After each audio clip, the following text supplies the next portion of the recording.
Where my girls at? Where my girls at? Independent, free spirit. Ooh, it's something serious. Where my girls at? We ain't been in a cool minute. Where my girls at? It's going down, down. Where my girls at?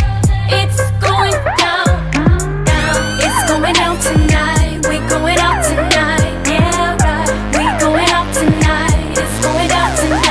Yeah, right. It's going down tonight. We going out tonight. Yeah, right. We going out tonight. It's going down tonight. Yeah, right.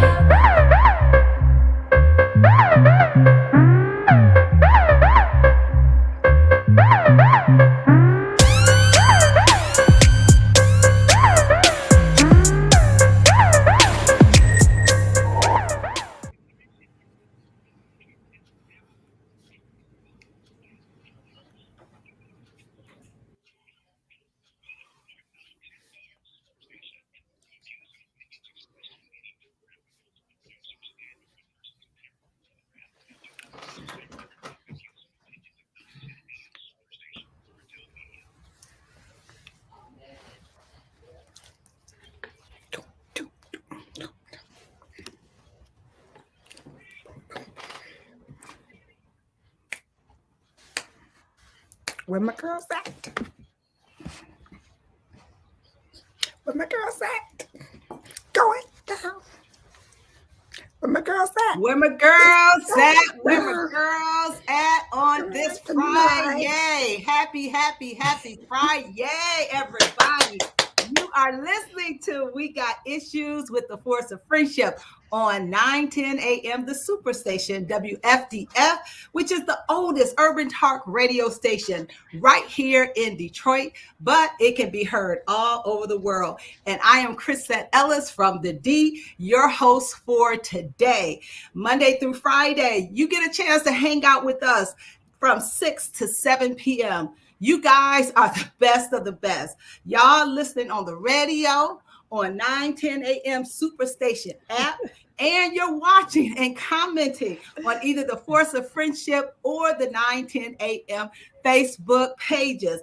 And we just want to say thank you. Thank you for helping us grow our following and our tribe. And don't forget to follow us on social media. And of course, share. And did I say share? We want to welcome all of our new listeners and followers to We Got Issues, where we are committed to sharing lessons, light, and laughter. Jalen, come on, give them a big round of applause. Yes. Thank you, Jalen. You guys do such an awesome job at the radio station. So happy Friday, girlfriends. We're excited to be here. And you know what? I didn't get the memo. You know, sometimes the girlfriends don't give you the memo. They're having private conversations behind your back because you're listening on the radio, but those of you that are watching us live, you see Caterina have on this beautiful orange red blouse. And then I look down and Gloria has on her orange red jacket and shirt. And I'm sitting here in an army green top that don't have nothing to do with nothing. But that's okay. I'm not going to be. But your hair jamming. Your hair jamming. The hat's not on, but your hair is jamming, girl. You know what? Sabrina's on the radio. If she has red on. She probably does. I had to do something with my hair. I said if Sabrina got orange on. She has on orange. Oh, Lord. If she does, yeah. I'm going to have a private conversation after the show. But you guys, you're learning us by now. They're the bossy, the messy, the sassy, the bougie. And you know, one of our girlfriends, she's going to be hanging out with us on the radio only. She been, talking a lot of stuff about me wearing a hat. And, I was having a bad hair day. And so I didn't want to hear her talk about me one more time. So I had to go and get something done to my hair. And so I'm sure. Oh, Lord, here she goes.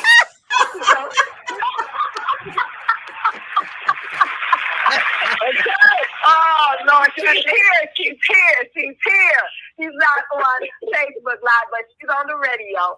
And it is going to be a very interesting conversation on today. So, you know what? I'm going to go ahead and throw it to my girl,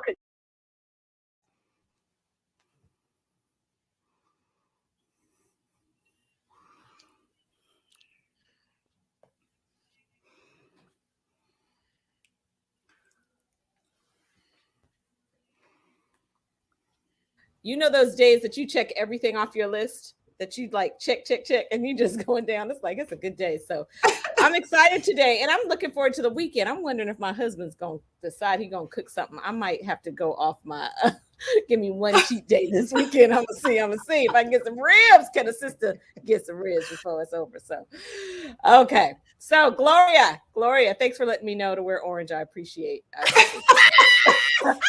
Go on and start some. Oh, it's your turn to be messy. It's Catrina's turn to be messy today. This show's going to be fire, y'all. This is going to be fire. You guys are going to lean in. I'm so happy here in Baltimore. The weather is absolutely perfect. I did not have one of those days, Catrina, where I checked everything off my list. All I did was make the list and hardly anything got checked off. Talk about this, that, and the other. But I'll tell you something. I was going into, I was doing something at the chiropractor's, whatever. But this woman saw me making a Facebook Live and she came up and she asked me what I do. And I said, I teach women about confidence. When I tell you she got so happy. You guys, we have to remember, I'm so glad you guys clued into the force of friendship. I'm so glad we're building such a phenomenal tribe because women still want to be loved, hugged, and lifted. And confidence is a big part of what they do. And she got so happy that someone would be so in tune with helping her with her confidence. I was like, wow. And then I was on Clubhouse and I heard this guy talking about confidence over here and confidence over there. I was like, wow. I mean, it's the word of the topic of the day. And you guys, I'm so excited that we're here with y'all today. And I'm excited, Chris, for this topic. And I'm excited that we tend to bring things up to this radio show that we, as a friendship, these are topics we didn't ever talk about. So I'm excited and I'm interested. I'm clued in, and I'll throw it back to you to give it to Sabrina. Wait. Right before you throw it back, I just got to say this. When Gloria said she didn't get anything done, let me just say I had a long Zoom with Angie, and she had plenty of stuff you gave her to do. Okay, so she was like, that Gloria, she got me over here doing all kinds of stuff. So let me just say, your girlfriends, staff, okay. Yeah, you getting some stuff done might not be by you. Yeah, and that's why she's the master delegator, okay? That's another whole topic for another day, for sure. All right, Sabrina Goodwin Monday, we're missing your beautiful face. And tell me, do you have on orange? Orange, but it's certainly not khaki green. You know what? She's so messy. She is so messy. But Chris, you always beautiful. Whatever color you wear, you guys, fix it up. I am missing you. I am missing you. You hear my voice. I am so excited about our guest today. Totally to hear his story. I think it's just amazing. Kenny and I are anniversary 28 years tomorrow. So we are to celebrate anniversary. We're going, yes. And so we are on our way to the historic Cavalier Autograph Hotel. It's a beach property in Virginia Beach. We've heard a lot about this property, and so we're just excited to sneak in some time before we get ready for this big move, and craziness sets in. And so you guys just take the time to do what you can when you can. I got word last night that one of my friends had a stroke last night. Oh, no. And so it's Yes. So, wow. Kenny had asked me a few days ago if I wanted to do anything. I said, no, we've done enough. We need to just focus on this move. And then I was like, he's like, well, I thought you said you didn't want to do that. But I said, I changed my mind, okay? I changed my mind. And he should have expected it. He should have expected it, right? 28 years. Exactly. So glad that I have a flexible house with you guys. I miss you guys. Have a great holiday weekend. We're being as safe as we possibly can. We're going to social distance on that beach and just, do what we can. So, Chris, back to you. All right. Thanks, Sabrina. So glad that you're on the radio with us on today. Well, you guys, so excited about our guest on today, our topic for today, locked up but not locked out. Now, you guys go with me. I believe that most of us have said these words. If I could turn back the hands of time, I would do this or I would do that differently. They say hindsight is 20/20. But if I personally could turn back the hands of time, one of the things that I've said several times on the show that I would do differently, I really would have gone to an HBCU. That is one of the things, if I could turn back the hands of time, knowing what I know now, I would absolutely have chosen to go to a HBCU. So, Caterina, if you could change one thing about your life, looking back, what is the one thing you could change? And then Gloria, I want you to answer, and then Sabrina. Golly, change one thing. I really wish I had gone to an HBCU, but then when you said that, I said, but man, then what about my friends? You think about the things that would be different. Right. So honestly, if I could do one thing differently, I always say this, I would have not got all those credit cards when I was in college. That is unequivocally the answer. Mm-hmm. Okay. Mm-hmm. Credit cards. That's deep. It's Chris, I'm gonna tell you something. I ask that question to myself all the time, seriously. And every time I come to that question, one thing says I would not have gotten married so young, at 21 years old, given my experience. But the other side of me says if I had not married the man I married the first time, that turned out to be a bad marriage, but an awesome contributor to the two beautiful children I have, I wouldn't have had that story, so there's some things I just don't know what that would be. I don't know what. I just think I'm living out God's vision for me in the good times and the bad times. So I've made some really good decisions and I've made some really bad decisions and I had to fix those decisions. So I really honestly don't know what I would have done differently. Maybe I might have put Clutch under a rock when he was acting crazy when he was 15 years old. If I could have put him under a rock and left him under that rock, like if he was in a big old petri dish and just said, you're going to stay right here until you turn 18, okay? I might have done that, but that's all I can think of right now. Sabrina, what would you do?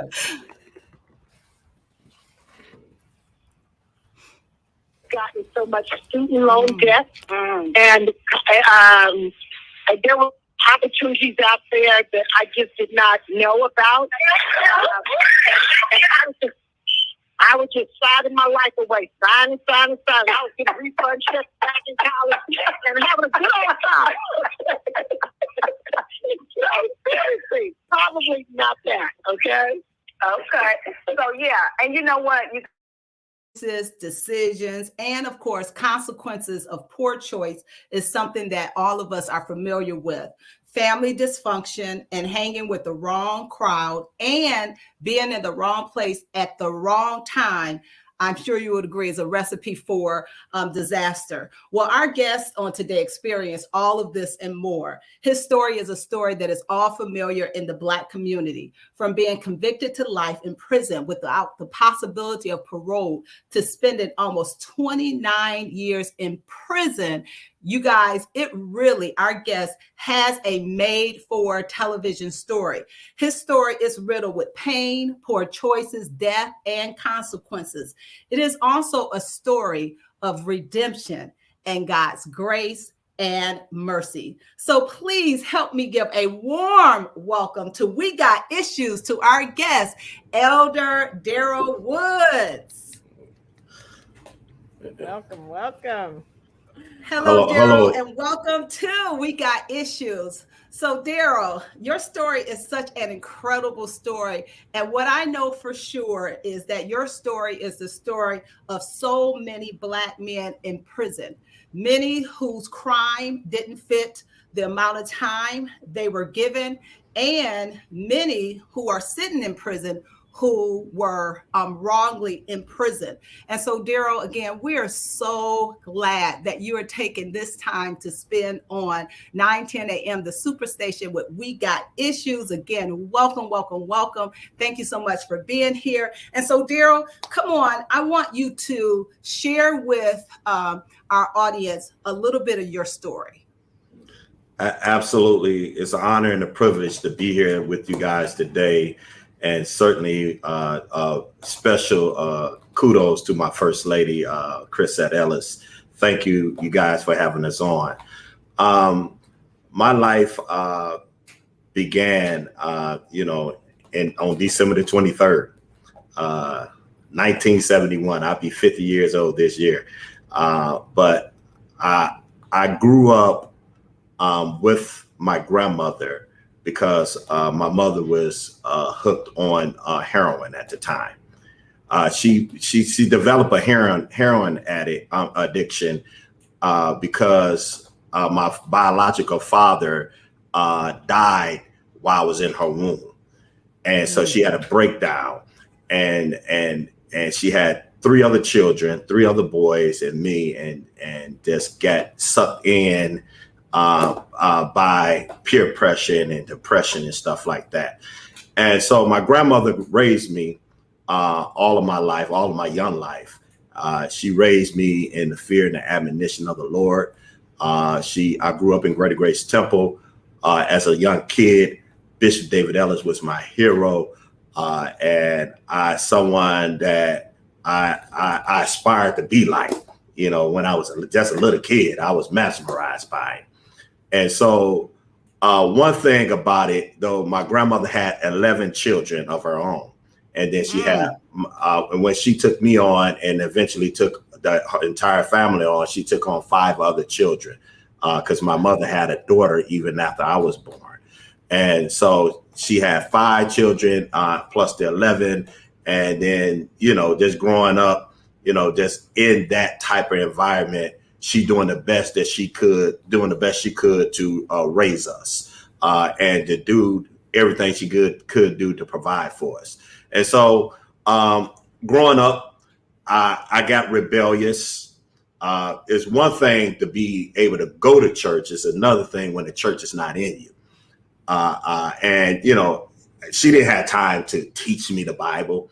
She was trying to figure out how we was going to eat, you know, Right. you know, and so just growing up, I rebelled because, you know, the jokes, your mama jokes was totally different for me than it was for my friends in the neighborhood, many of my friends in the neighborhood, you know, and then being able to wear the hand-me-down clothes and all that type of stuff, you know, being teased and stuff like that. And seeing the neighborhood drug dealers out there, you know, they driving Mercedes Benzes, they dressing nice and wearing fine jewelry and doing living that life. You know, I said, wow, you know, maybe I can go out there and, you know, do what they're doing to be able to take care of myself and be able to help my mom and be able to help my family. And I did that at the age of 12 years old. I ran away from home. I ran away from my grandmother's home. I went to the cast quarters to go find my mother originally. And when I got down to the cast quarters is one of the most, it's like in Baltimore, Right. that hot spot in Baltimore, you know, and those hot spots in these urban pockets, it's that 10 times over, you know. And so I get down there, I find my mom. She tried to get me home. I wouldn't go home. I told her I'm not going home. I just want to be with you, Mom. You know, and so she enrolled me in school there, but I was introduced with a drug gang called the Pony Crew, in which AKA Pony Down. And they use young children at that time to do their work and do their bidding throughout the city and other parts of the country because you know, it was a way for them not to go to jail and do serious time. And so once I connected myself up with that drug organization, I grew in the ranks and start living a life as a drug dealer. Wow. Wow. So you're living with your grandmother.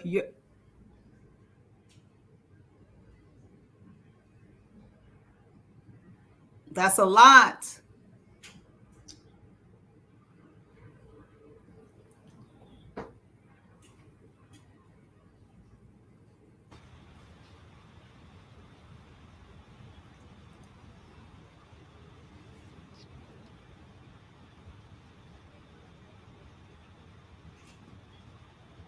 Unfold that understanding the way that you did. And my father was in charge of the methadone clinics when they first came out in Detroit. So I had a whole backstory of that situation, but you did an awesome job. I just have to say that was amazing. Thank you. Wow. Darryl, we have so many questions we want to ask. Your story is pivoting. I know that's just the beginning, but we're up on our break. You're listening to 9:10 a.m. the Superstation. We got issues. We want you to stay with us as we take this break. We're talking to Elder Darryl Wood. about being locked up, but not being locked out. We'll continue the conversation right after this break.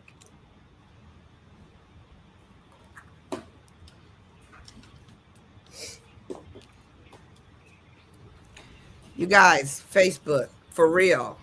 Can you guys hear what he is saying? Can you even hear what he is putting down?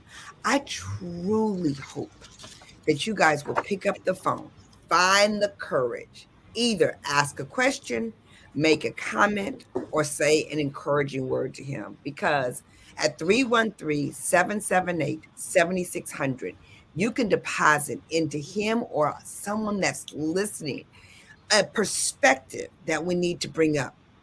I mean, talk about Happy Friday, but can you even, out of all that he just unpacked, find so many areas of your life where you can be grateful? I mean, so many areas. Can you imagine being the grandmother, having raised 11 children, and then one child has 5 children, 4 boys and a daughter, and she raises all of them too? I mean, the fortitude and the capacity.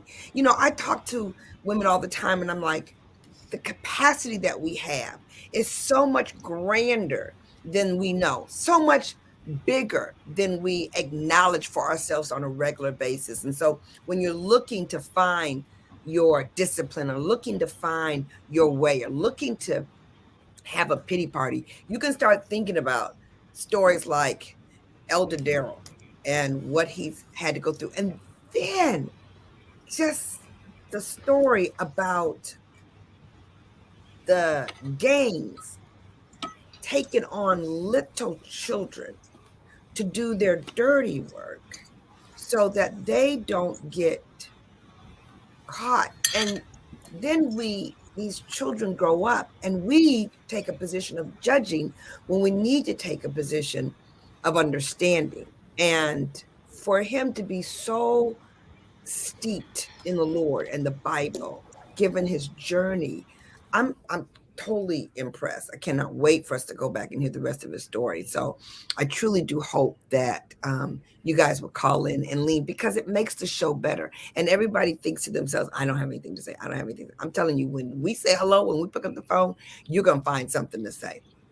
So this is the time to lean in. And I hope that you're calling somebody who might need to hear this story, because I'm telling you, I'm motivated. I'm inspired. I'm like, this is just so amazing to hear this story, you know. All right, we're coming back. We're coming back hot. Welcome back to We Got Issues with the Force of Friendship on 9:10 a.m. the Superstation. Prior to the break, of course, our guest today is Elder Darryl Wood, and our subject on today, we're talking about locked up but not locked out. What a pivoting story he has to tell. And so we're going to say, call your family, your friends, anybody that you know that have been in a situation where they thought their life was completely over because of circumstances, situations, or bad choices that they made. We want you to call them and tell them to tune in to 9:10 a.m. the Superstation. This is a story they absolutely need to hear. And many of you may know somebody that's locked up and you have a story to tell. We would love for you to share it right here at 9:10 a.m. So give us a call at 313-778-7600. Before we go back to you, Darryl, we have a guest. We have a caller. A caller is our caller on the line. I believe, Ronnie, are you there? Hello. Yes, I'm here. Hey, Ronnie, how are you? Thank you for calling. We Got Issues. Hey, thank you for taking my call. I understand my good friend Darryl Wood is there. Yes. Okay, I just want to call and support the brother, because the brother supported me, man, for so long, and I appreciate what he's done to me. First of all, I'm going to tell you a little bit something about myself. I'm what some people call a juvenile lifer.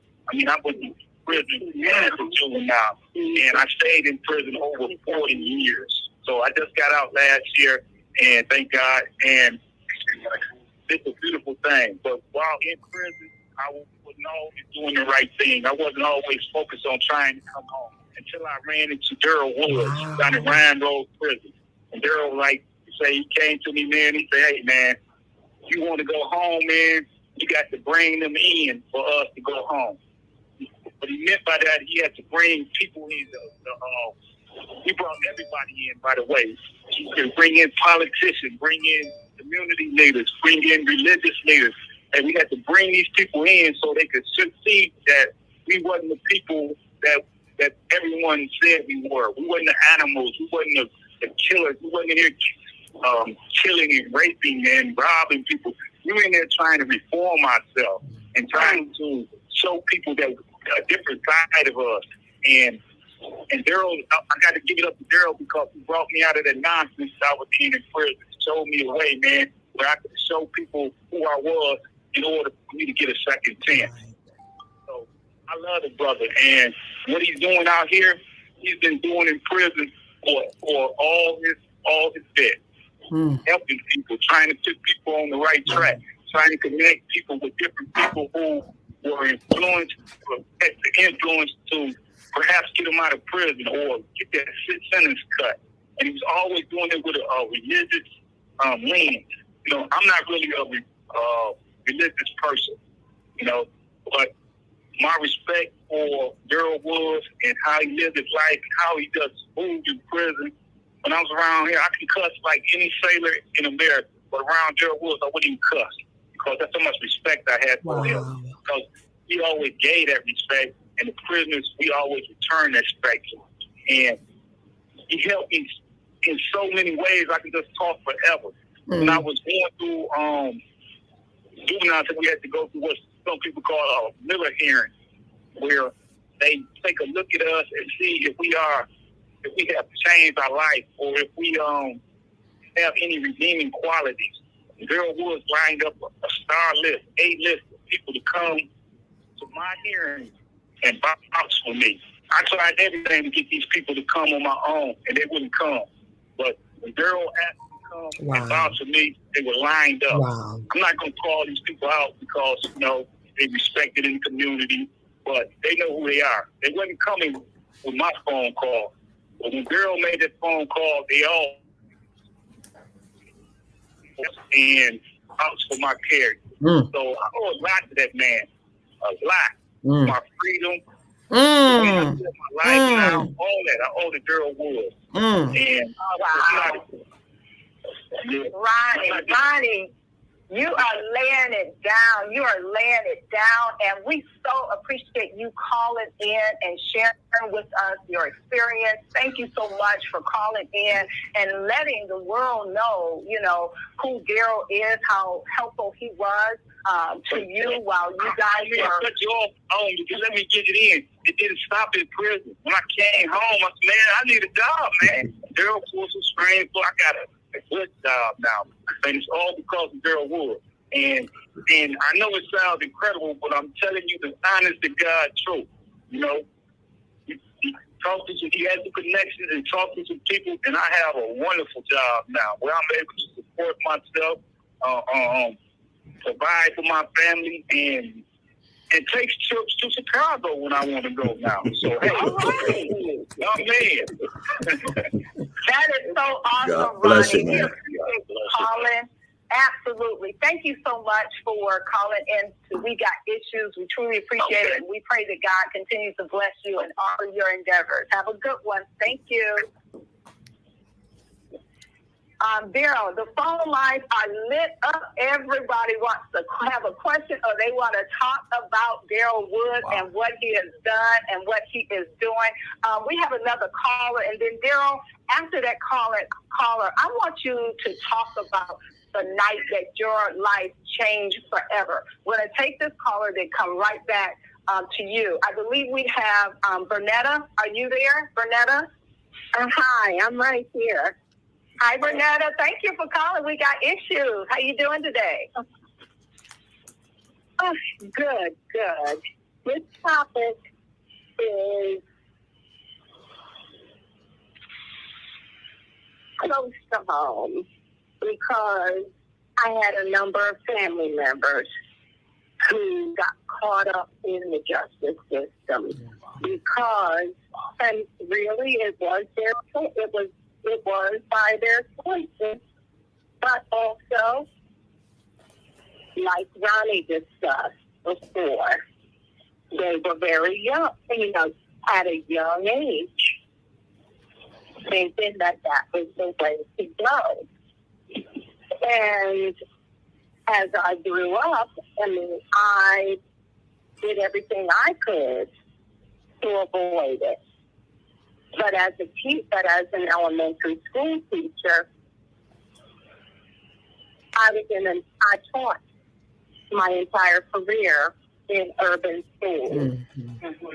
And we had, just in my city alone, there were, at the time I was teaching, there were 4 different gangs. Wow. And I read the Riot Act so badly to my class once because the DARE officers talking about the DARE program and the drug resistance and GRACE, which is gang resistance. And they're gonna, laugh and snicker, as kids do, and oh, they don't know nothing, and And we got them back up to the classroom. I was perfectly quiet. And then I went off on them. And dropped the bombs, letting them of transparency, letting them see my background, because the fact is, I have family members who were and are still known as gang members in the town.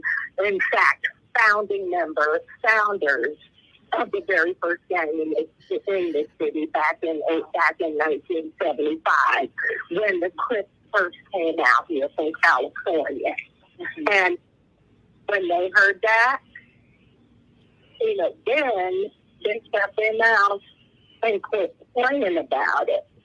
But I had to read the Riot Act a couple of years later to another one of my 3rd graders. One of my 4th graders, because I got word, listening to him talk, listening to his talk, and I could see in his behavior. That's one of the local gangs, and it was the gang that was largely Hispanic. I won't name them, but they were trying to recruit him. And it was known that all the gangs at the time were trying to recruit the kids at 3rd and 4th grade age. So Bernetta, I let him know what was what and why they were going after him. Are you still preaching? Are you still? No, I retired. You retired? Okay. I'm 2 years retired. Okay. And this was, I read him the Riot Act. These people are not your friends. They're using you because, quite honestly, what they asking you to do, you get caught and you go down. They like, oh, I don't know. Hey, Vernetta, this is Gloria calling. Vernetta, can you hear me? Vernetta, can you hear me for 1 second? It's Gloria calling, and I'm loving your point, which is saying you're staying strong. And we really wanted to hear that because not enough people really know how to stand really strong. We've got a lot of callers to get to, so I want to thank you so much for calling in, so much for giving your passion the way that you did it. We're going to move to another caller if you don't mind, but I thank you so much. Thank you so much. Thank you. Thank you for calling. We got issues. We truly appreciate it. And you know what? It absolutely takes a village to raise children. Right. And all that she did as a school teacher to keep her children away from gangs. And as you were saying, Darryl, when you were only 12 years old, you got involved, in a gang. So they don't wait till you're, teenagers. They start really, really young. We do have a couple of other callers, but before we go there, can you just, Darryl, take take us to the night that your life changed forever. Oh, absolutely.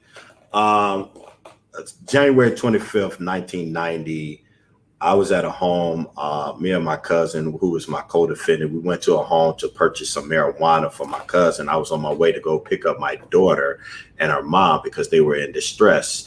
At that time, I had a 6-month-old daughter and a 1-year-old son at that time. I was 18 years old. Had my son when I was 16, had my daughter when I was 17. Now I'm 18 years old inside this home. It was two things going on at the time. We was purchasing marijuana, but there was another drug deal a larger drug deal going on in the home simultaneously. And an argument ensued with the person who was buying some cocaine from another gentleman. And in the midst of that argument, guns were pulled out. And when the guns were pulled out, gentleman ran to his back bedroom to what everyone believed to retrieve a weapon. And in the back room was another argument took place and some shooting. And after that, everyone fled the home. It was about 7 people in that house at that time. And it was very, very chaotic. I eventually, it was bars on the windows. My co-defendant ended up busting out a window that didn't have bars. Everyone's busting out windows, trying to find a window to get out, but we couldn't get out. We was like trapped in a house. A deadbolt was on the door. Wow. And so it was very, very chaotic. So we eventually get out the home, fled the home. Darryl, we lost you. Can you hear me now? Yeah, okay, and because we didn't originally, we weren't in cooperation with the law enforcement officials, and didn't want to make any statements and things of that nature. They wanted us to come down for questioning and stuff like that. We never went down for questioning because we didn't want no involvement in any of it. And they eventually put a warrant out for our arrest and came to get me out of the state of Florida because it was just a terrible situation, and extradited me back here to Michigan and charged me as an aiding and abettor in the homicide of the deceased, as well as my co-defendant. We were the only 2 people that they were able to apprehend at that time. Wow. Even the person who pulled the trigger never was apprehended or identified. And so we was then, sent through the legal process. So Darryl, what you're saying is you just happened to be in this home just to purchase some marijuana. Another fight ensued. Someone gets killed. You didn't have a gun. You didn't kill them. You just happened to be at this particular place. They can't find anybody but you and your friend. You're extradited back to Michigan. And tell us what you're charged with, and tell us the verdict that was handed down.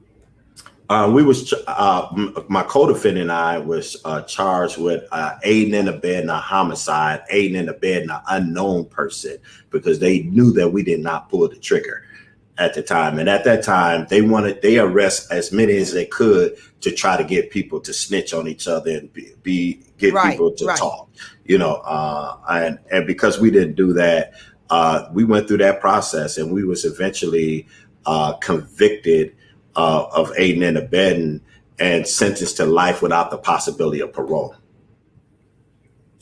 Wow. So without Darryl, the possibility of parole. Without the possibility of parole. So, okay. So tell us what that looks like. You're sitting in court.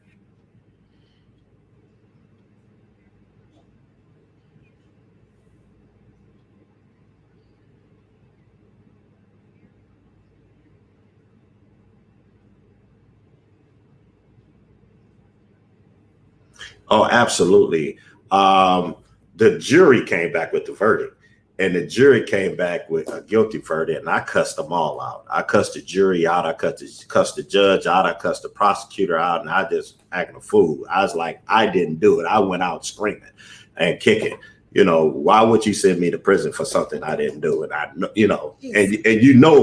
pull the trigger, and the way this thing was set up, there's no way in the world that we even have knowledge of something like this would jump off. It was like a humbug situation. And so in the midst of me cussing them all out, my grandmother stood up and shouted out something, and she stilled the courtroom. You know, I was like, she stilled me, calmed me down. I sat down. The judge was calm. He got me up out of there. I went back. When I was sent to prison. The first thing I wanted to do is fight, you know, and not physically fight, but, you know, fight for my life. You know, I was at rock bottom. How in the world did I get myself in this situation? Allow myself to get in this situation. So I ordered my trial transcripts, get my trial transcripts from my lawyer. And I read my trial transcripts and got to the very end. It was over 600 something pages, almost 700 pages of transcripts. I read the transcripts, and my grandmother said, and when she stood up in that courtroom, these are the words that she said. Don't give up, son. Prayer changes things. God is the only judge. And that shook my spirit. I felt the anointing jump up off those pages as if I was hearing the voice of God. And so for the next 27 years, I believed those words, no matter how I looked, no matter what I went through. I eventually, my mom ended up getting off of drugs while I was in there. And she was a strong presence in my life throughout my 4 years of my incarceration. But she ended up dying while I was in there because she had contracted HIV and ultimately AIDS because of the drug use. Then after that, my grandmother died. One of my grandmothers died. Then I lost my other grandmother. But those words still resounded in my spirit. I got saved and delivered in prison. God delivered me and set me free in prison early on in my incarceration. And I got filled with the Holy Ghost, the Spirit of the living God. If you don't know what that is, it is the power of God. I got delivered in there by listening to an audio tape of my hero, Bishop David Ellis. And I can probably preach the sermon off the top of my head because I listened to it so many times. But that changed my life, and I had a choice to make. And y'all talked about choices earlier. Either you're going to choose to stay on this side or you're going to choose something different. And we know what insanity is, you know. So I chose to do something different, and I had to come from among them. I had to separate myself. I was an 8th grade dropout. And so first thing I got the Bible, I got the GED books, and then I got the law books, and I studied them all at the same time. And that's how I learned. I learned how to read by reading the Bible and reading law books, you know. And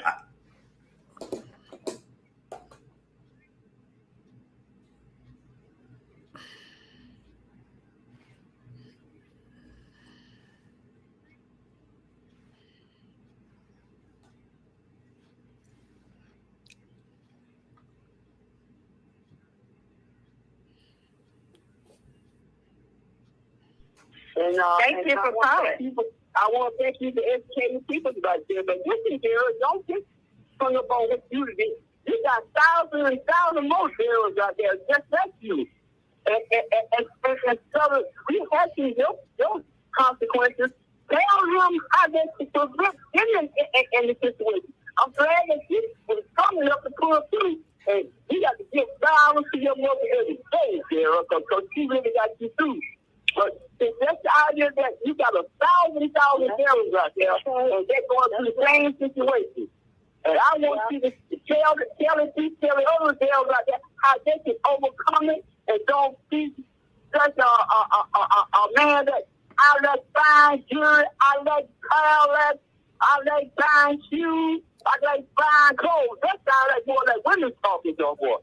You got to be a man. You got to tell the folks how to be a man and so forth. That's what you said, you know. And so I understand where you're coming from, Darryl, but I want the people, the other guys like you, to hear how you can overcome it with your mother and all that, and your other colleagues and so forth. Tell them how they can overcome it. And then a job is a job, a job is a job. Regardless of what kind of job you get paid for it, working for 7 days or 7 hours a week, you get paid for it. So don't take a chance on a job and so forth. So you think about what you can do to help other guys, and other girls. You got a lot of more girls out there. Don't treat yourself. Absolutely. A peace country. This is a peace country now, Sarah.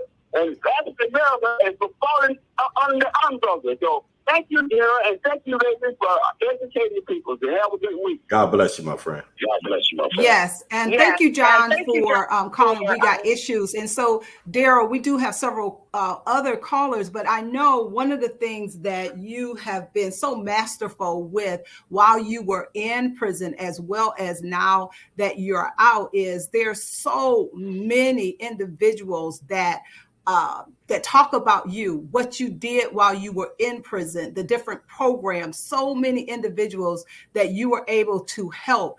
And they were able to, some of them get exonerated, some of them get out early, and yet and still, you were still there. So can you just talk to us a little bit about some of the programs, some of the things that you did while you were in prison? Our time is going by so quick. We do have a couple of other callers, but if you could quickly kind of tell us some of the things that you did while you were there, and maybe even some of the things that you're doing now. And then we're going to go to our callers. So callers, if you can just hold on, we'll come right back to you. Darryl?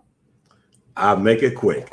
I was, when I got my GED, I became a part of the church first and foremost, because that I needed a foundation. So Jesus Christ was my foundation, you know, and the church was my foundation. So then I became a part of the Detroit branch NAACP. And so we was a committee under the Detroit branch. And I rose in the rank and became the leader of that organization. And we worked directly with Reverend Wendell Anthony. And we taught to be the largest and boldest branch in the country. But our work was real. We put together legal seminars. We brought in judges. We brought in legislators. I brought in the last 4 or 5 mayors of the city of Detroit. Brought in educational programs. We brought in the governor. We brought in a number of people to be able to speak to the people issues and situations, to make sure that we had educational classes in there flowing from the NAACP, not the Michigan Department of Corrections, because the bishop always say, God won't do for us what we won't do for ourselves, you know. And so one of the things I put together was a revival, and that revival is when her pastor, my pastor, her husband came in there and prophesied to me and told everybody in the gym that I was coming out of there. I'm talking about, he said he's coming out, and he came in with 50 members from the PAW, and they came in there, and minister had gangbangers on their face crying like babies. And he called me in the middle of the gym with over almost 200 people in the gym and laid hands on me under the anointing of the Holy Ghost and said, he said, I know you love this man here, but he said, but he's coming out of here. And that's when God flipped the script, you know. And my bands was loose, and I was able to walk and leap and praise God as I walked out of prison. I walked out of prison February 12th, 2019. 2/12. Darryl, yes. I want you to hold that, because that in and of itself is a miracle. We're going to go to Rhonda, and then we're going to come back to you. And I want you to lay out how you were released from prison. Rhonda, Absolutely. Are you there? Yes, I'm there. I'm here. I was invited to come on by Darryl. I was on Tuesday with Eunice, and I connected with Darryl through talking to teaching with his grandchildren. So when I first met Darryl at Greater Grace, I just knew him from a distance. And I just think that, this is just my opinion, y'all need a part 2, because Darryl's testimony is so powerful. Yeah. What I like most about what Darryl is doing, what he did in prison, people say, when I get out, I'm going to do this. Darryl continued to do outreach. You look up, he's here, he's there, he's at different churches. He has not stopped since he got out of prison. on the wall for Christ, on the wall for people. I mean, it's just amazing because people make commitments and promises. God, you get me out of this, right? My connection with Darryl now is through his grandchildren. So his legacy, I'm talking to his son in California who just had a beautiful baby. Florida. So the legacy continues. Darryl's story is so powerful. You guys, this is just a pebble in the ocean of what he has to say. And I think many more people, if you guys can, and Darryl's willing to come back on because he has so much to say. But I'm glad that I met him in a different arena, and I see the love that he has for children. When I tell you something to be done, Darryl Wood, please are rolled up. I have much more to say, but I'm going to stop on that because I want Darryl to continue and that other caller to come. I just wanted to just put a shout out to Darryl because I appreciate what you do, Darryl. Love you. God bless you. Love you. Thank you. Rhonda. Thank you. Yes, thank you, Rhonda, so much for calling in. We got issues. All right, Darryl, come. The quick part of the story about how you, Sabrina, thank you. Get a mute out. Okay. Give us the abbreviated part of how you were able to get released from prison. Yeah, they said I was going to die in there. They said I wasn't ever going to get out. I got my case overturned in 2003. Said I was convicted on false and perjured testimony. Prosecutor appealed, and they got my new trial overturned. I fought and filed commutations. I went all the way to the United States Supreme Court. There's so much story in that. And they end up denying me. They said I would. The Democratic governor said 3 times she denied me commutation and said I couldn't get out. And everybody had connections with the Democratic governor. Of course, you know, we could find some favor with her. No way, no how. God said, I'm going to do it my way. And so the governor that everybody hated, the world hated, Governor Rick Synder, they said he poisons Flint and they called him a killer. And they wanted him out of office, but God said he ain't going nowhere because he have a divine assignment. And that man commuted my sentence and on the last day of the legislative year. On the last day of the legislative year. But before we got there, I went to a hearing. I was the only one in my prison that was able to have this particular hearing starting off. Everybody got denied. Thousands filed, and they was getting denied and denied and denied. But the favor of the Lord was upon us because the bishop had prophesied, and a number of other ministers, Pastor Kenneth Flowers, Bishop Edgar Van, and a number of other pastors was this intervening on my behalf. And they spoke to the heart of the king, and to the point the king started saying my name, and they didn't have to say my name to him anymore, you know. And so on that day, my sentence was commuted. You know, Hey, Darryl, how many people could be commuted? How many people could he commute, and what number were you? He could commute 1,000 people if he wanted. He only chose to commute 26 people, but only 6 people who had life without the possibility of parole out of the 8 years that he was in office. And wow, I was in that number. I was in that number. And so it was like what they call a snowball chance, and you know, to be able to get up out of here, you know. And so again, it was so much involved with that. And it's a lot of layers in between that. But when I give you this, on February the 12th, 2019, I walked out of prison doors, and I had the video footage. Next time we do a part 2, I'll give you a little of that video footage of when I walked out of prison. I walked out in my son's arm, the 1-year-old son that I left. I had him come retrieve me out of the prison, and he wept in my arm as if he was 1 year old. And we walked up out of there. We walked out there in the strength of the Lord. And my son just had his first child 4 days ago. Alexander, shout out to my grandson. Right. Awesome. But it was just so amazing. But 212, I got out. The first 3 digits of the prison number that they gave me was 212. Wow. President Lincoln's birthday, 212.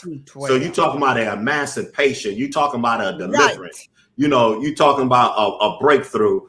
That 212 was, I would never forget it, how God shook the foundations and got me up out of there. Since I've been out, I'm now the founder and CEO of Fighting a Good Fight. I'm contracted with Life Remodel. I'm contracted with Mitch Album Organizations, Say Detroit. I work with GrowthWorks. We just took 20 children from the juvenile system to the Lions game on Friday. So you talking about mentor, Brother John, you don't want to know my pedigree from that. You know, that's my heart. That's my strong desire, is to save lives and to be able to minister to people. You heard Ronnie's story. Ronnie was locked up for 40 years. Y'all might have heard. I want y'all to hear. 40 years. He said he was never going to get out of there. He couldn't get the help that he needed. But the Lord said, go minister for that brother. Go help that brother. And now that brother's out. And I helped renew his vows with his wife since he's been out. And he only been out 7 months. And he making probably about like $60,000 a year. Well, excuse me. I'm sorry to put his business out there. You know what I'm saying? So the Lord blessed him tremendously and is blessing him tremendously. Him and his wife, they live in Bloomfield. They are blessed. And he don't even look like where he came from. He look younger than I do. You know, so the Lord is doing so much thing. Darryl, you know what? I mean, this is so good. And I know so much of your story. I just wish we had more time to share, but I do want you to share something kind of funny. You know, sometimes when people get out of prison, they're happy to be out, of course, but tell them where your son took you as when you guys got out of prison, that just kind of threw you for a loop. This joker took me to a super Walmart. He didn't take me to Walmart. and I began to tremble, you know, because I'm like, I was locked up 28 years, 11 months. Somebody said they was married for 28 years, but I was in prison for 28 years and 11 months, 29 years. And so he take me to a super Walmart. How in the world can I make a choice out of in there? And the only thing I had to choose from was the prison commissary, in which one aisle in a super Walmart more than enough than the prison commissary. And so and I was just trembling I was like, man, hold my hand, man. Get me out of here. You know? Too much at the super Walmart. You guys, we gotta go. Our time is up. Darryl Woods, we gotta have you back for part 2. This has been so powerful. You guys have been listening to We Got Issues on 9:10 a.m. the Superstation. Have a wonderful Labor Day weekend, and we will be back on Tuesday. God bless. Have a great Labor Day. Bye-bye, everybody.